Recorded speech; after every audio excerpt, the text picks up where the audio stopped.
కల్వకుట్ల కవిత చేసిన కామెంట్ చూస్తుంటే ఏమనిపిస్తున్నది?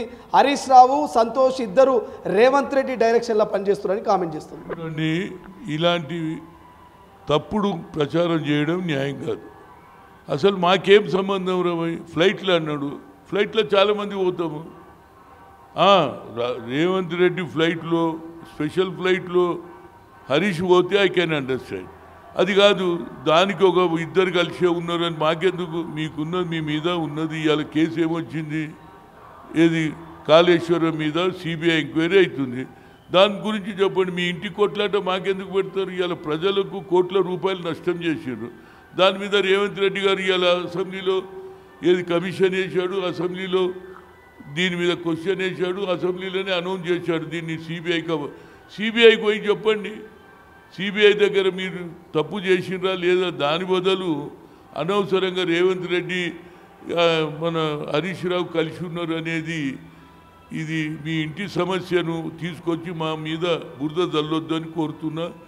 హరీష్కు అదేవిధంగా రేవంత్ రెడ్డికి మేము దగ్గరనే రానియం. ఎందుకంటే మేము మొదటి నుంచి బీఆర్ఎస్ తోటి కొట్లాడిన వాళ్ళము. బీఆర్ఎస్ వాళ్ళని తీసుకుంటే మాకేం లాభం చెప్పు? కనుక మేము ప్రజలలో ఉన్నాము. ఆమె ఇవాళ రాజీనామా చేసింది, పార్టీకి కూడా రాజీనామా చేసింది. ఎప్పుడైతే వీళ్ళు టీఆర్ఎస్ పేరు మార్చి బీఆర్ఎస్ చేసినప్పుడే మీ వాల్యూ తగ్గింది. ఇవాళ నువ్వు కూడా రాజీనామా చేసినావు. అదేదన్నా ఉంటే మీ కుటుంబ సభ్యులు, మీ చుట్టాలు ఇప్పుడు ఏమంటుంది?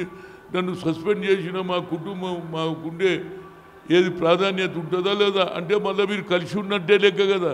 అంటే ఇండైరెక్ట్గా ఏమంటున్నా? తీసినంత మాత్రాన మా కుటుంబం ఉంటుంది కదా, మా ఏది పరిచయాలు ఉంటాయి, మా సంబంధాలు ఉంటాయని అంటున్నాం. కానీ మళ్ళీ ఎప్పుడన్నా మీరు కలిసిపోయేటోళ్ళే.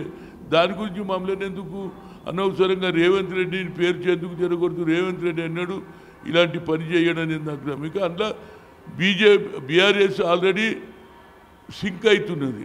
ఏది కాళేశ్వరం సింక్ అయినట్టు ఇది కూడా సింక్ అవుతుంటే అలాంటప్పుడు మేము వాళ్ళతో కలిసే సమస్య లేదు. వాళ్ళు ఎట్లనన్నా డౌన్లో ఉన్నారు. డౌన్లో ఉన్న వాళ్ళతో ఎందుకు కలుస్తాం? కనుక ఇది కేవలం ఆమె ఉన్న బాధ, కేవలం ఒక ఆరోపణలు చేస్తే ఒక పొలిటికల్ అడ్వాంటేజ్ తీసుకోవాలని మేము ఇటువంటి నమ్మము. అలాంటిది జరగదు. కేవలం ఫ్లైట్లో పోతే ఫ్లైట్లో చాలామంది పోతారు. నేను కూడా పోతా. 300 మంది 240 మంది పోయే ఫ్లైట్ అందులో ఎవడన్నా పోవచ్చు. దానికి ఈ కారణం చెప్పడం అనేది అది సమంజసం కాదు. ఏదైనా ఉంటే నీ పార్టీలో చేర్చుకో. రాజీనామా చేసినావు, ఏం యుద్ధం చేస్తావు చేయి.